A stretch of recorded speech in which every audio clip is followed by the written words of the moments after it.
which way Nigeria? These are the questions, kind of questions that we're asking on the program. Based on the calls for the structuring of the nation, where do we start from? 2014 National Conference is there. Over 600 recommendations made, but the report is on the table, passed on to President Muhammadu Buhari. Do you see this government implementing that report at all? Oh, yes. I feel so very high about that, this government will proceed with that report. It's not about government implementing. There are policy issues, but there are essential constitutional issues in that report, which the government cannot do anything about, except it refers it back to the Nigerian people. Otherwise, it will be imposing again a constitution about the people. It's not about the content of a constitution. The essential about constitution is not about its content, but its process. It is a process that determines the legitimacy of any constitution. So therefore, the people must drive that process.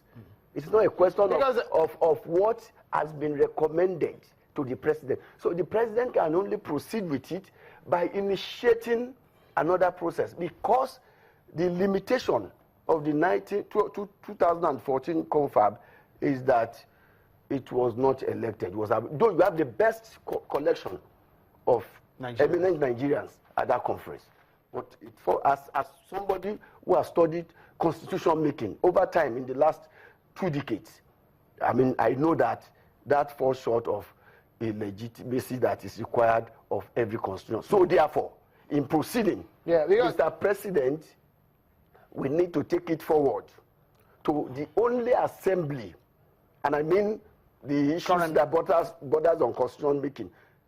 Take those issues forward to another assembly, which of course will only can be thrown up by the Nigerian people. Again, no parliament. Not this National Assembly. At all. Because you know the confusion here. Okay, let me explain to you. Just a moment. You know the confusion. Just a moment. You know the confusion here is that the confab report is there. The National Assembly is going forward to amend the 1999 Constitution. Yes. Again, we've seen this happen over and over again. Yes. Do you see that body language going in tandem with what is embedded in the recommendation of the National Conference? I may not be able to say, but what I want to say here in the interim is that the National Assembly can play with. In terms of the amendment, they have right to amend, but they don't have right to give us a constitution. That's the problem here.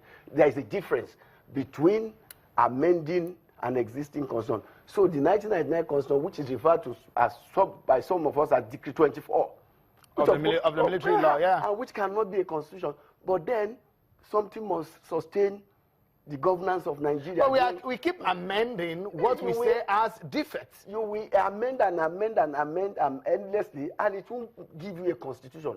I have said that. We have said that over time, that the amendment of a decree, no matter how many times you do that, does not make it a constitution. It will continue to remain a decree. But we can make use of it in government. I mean, military government, benevolent military government have run all over the world with what they have as because before we round up, Mr. Okunniyi, what I would like you to round up with to finalize this conversation with is the fact that most political parties have always talked about, most people have talked about restructuring Nigeria. Yeah. But when they get to government, it's a different ballgame. Oh, yes, the fear is always there. It's a snag.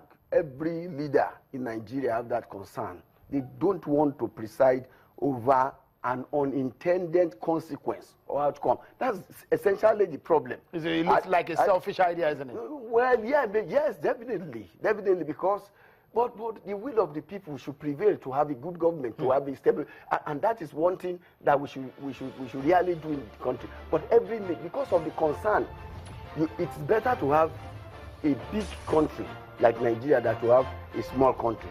Right. Even so therefore, the fear is always there. But I think that Mr. President knows best. As somebody who also participated in the Pronaco process that it's better to allow the people to do it. Mr. Right. Wale Okunniyi, the spokesperson of PRONACO, speaking with us on the issue of restructuring in Nigeria. Many thanks for coming on the program. I guess this conversation will keep going, and some other times we'll have you join us. Many thanks also for being part of the conversation right here on Channels Television. That's our show tonight. On behalf of the team, I'm Okunniyi.